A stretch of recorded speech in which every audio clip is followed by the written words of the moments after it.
All right, ghouls, I'm back and I got something to say, and this time it's a big one. Not that the other time wasn't important, but this is a big one.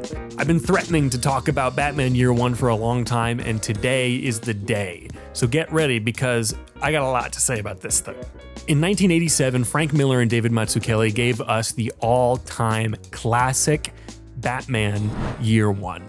Widely seen as one of, if not the best superhero comic of all time, this thing is an instant classic. It's a beautiful, beautiful piece of work, originally released in 4 parts, later collected in '88. I'm a bit of a fan of the book, as you might be able to tell if you listen to our podcast, since I never shut up about it. I've got my copy of the trade paperback right behind me, and to the right, I've got the David Mazzucchelli artist edition.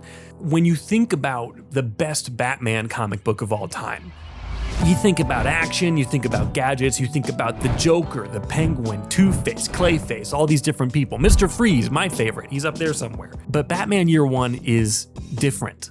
This is the beginning of Bruce's career. He's just returned to Gotham, and these crazy characters aren't around yet. So what you're getting in Year One, instead of the hijinks of the Gold and Silver Age, is a character study. You get to see in this book what really makes Bruce tick, what makes him the way he is, and alternatively, what makes Gordon the way he is. In particular, there are 2 panels in this book that I think are the most important pages in Batman comics as a whole.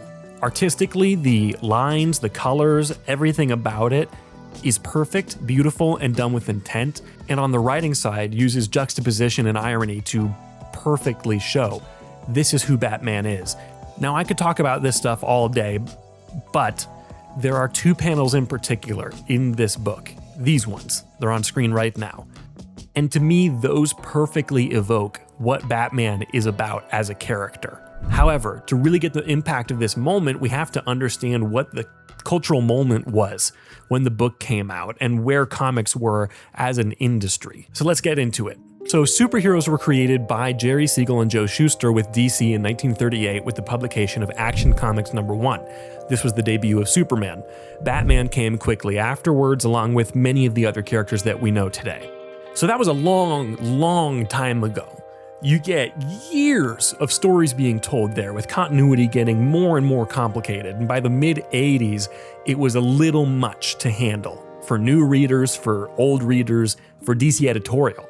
Just to keep track of everything was crazy. There were multiple parallel Earths, characters had died and come back to life at that point. You didn't know what was going on. There was too much happening.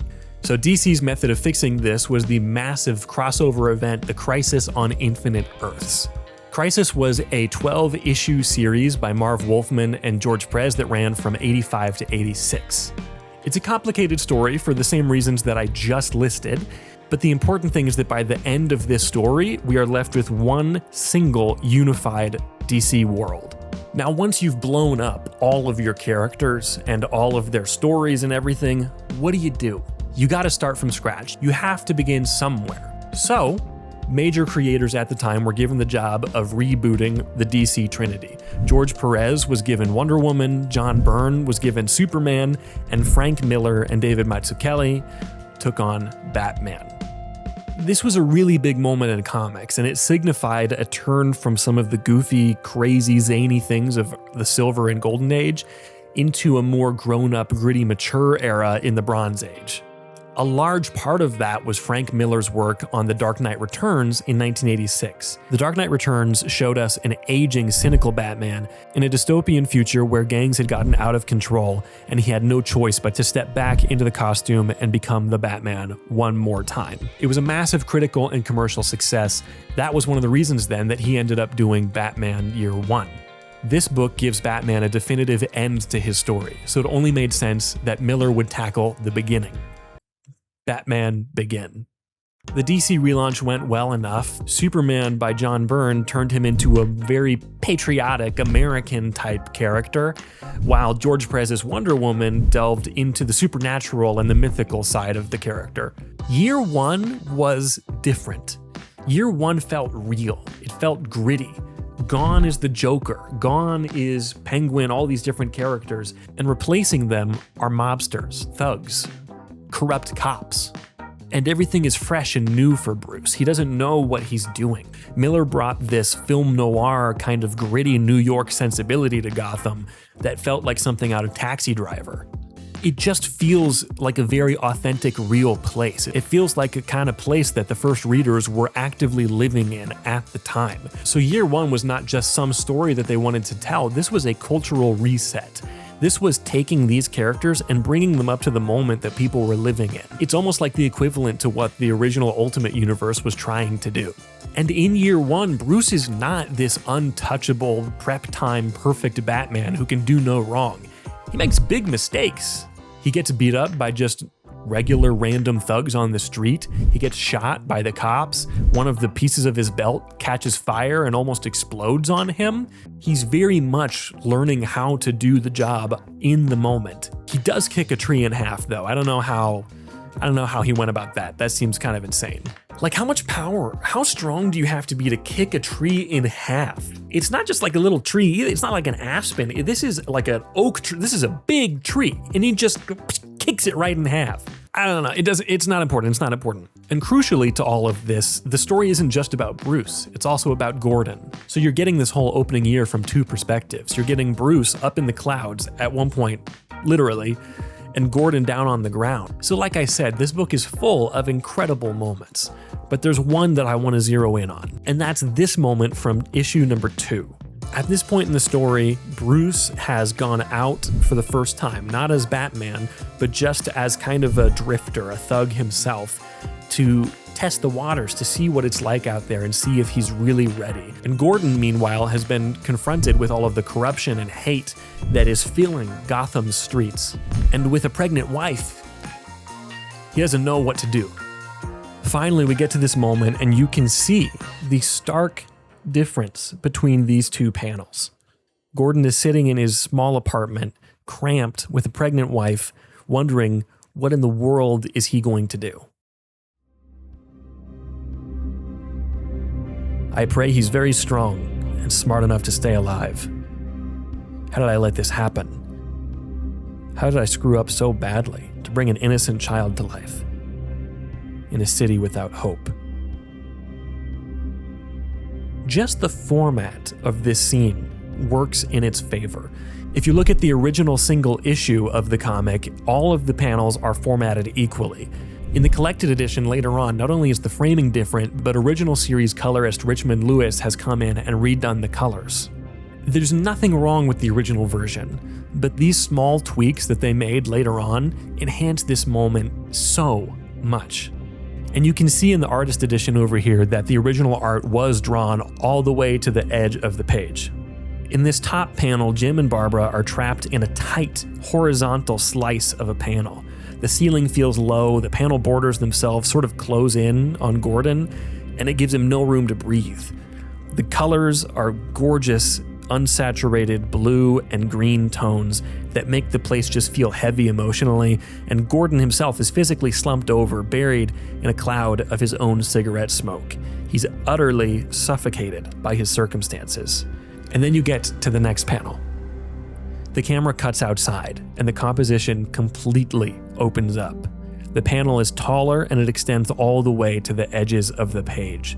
Suddenly we have this massive, sweeping teal sky that brightens up as you move to the right. And by placing the horizon line low and giving the sky so much room in the panel, it gives this sense of openness and freedom. The colors show the city going from dark to light from the left to the right, and Bruce is silhouetted against the sky, heading straight into the light. What they're doing here is so...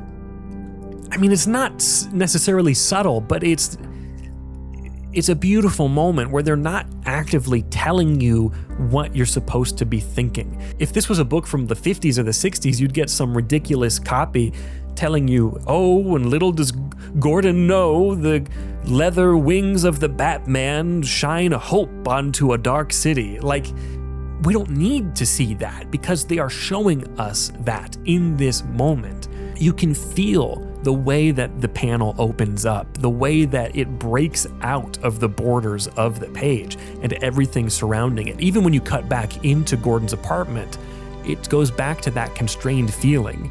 The placement of the text boxes even, A city without hope is right above that light area in the sky, and then your eye naturally drops down to see Batman. The art is quietly, but not so quietly, telling you Gordon is wrong. Hope has just arrived. People talk about Superman like he's the symbol of hope and that Batman is this image of vengeance, and that popped up a lot with the 2022 Batman movie. But the thesis of that movie even is that that's not who Batman is, and that's not who he should be. He needs to be a symbol of hope, and that he is a symbol of hope. Superman lives in a science fiction city where his biggest problems are aliens, robots, and a fifth-dimensional imp who likes to play pranks on him. Batman is out in the streets every day dealing with murders and theft and rape and all of these horrible things. And he still does it. Every single night, he still believes that he can make a positive change, that his war is not some endless crusade, but something with an end. And he's not waiting for someone else to take up that mantle. This page illustrates that gorgeously. So again, look at Jim Gordon in that top panel. He's not worrying about Joker gas or poisoned fish or Two-Face robbing a bank or Penguin exploding the whatever. He's just a regular detective, suffocating under the weight of systemic police corruption and urban decay. And that shift in tone is entirely by design. They stripped away the sci-fi gadgets in the camp, and they gave us a grounded, street-level crime drama, where Bruce Wayne was still bleeding and making mistakes, and Jim Gordon was a flawed human being trying to find a reason to keep fighting. Which brings us right back to this exact skyline. This set of panels, more than anything else in comics at the time, is a shift. This is the line in the sand. There is before Batman Year One, and there is after. This is a world that feels real. It feels like a world that the people at the time were living in. A time full of difficulty and political strife and war and struggle and confusion. And in the midst of their struggle and strife, there is one man. Not a superpowered alien from a dead planet, not a demigoddess sculpted out of clay, just a man with resources and determination and will to do something about the problems that he sees in the world. That's why I love this book. That's why I love these panels. It's the best book ever. That's my thesis. That's what I have to say about that.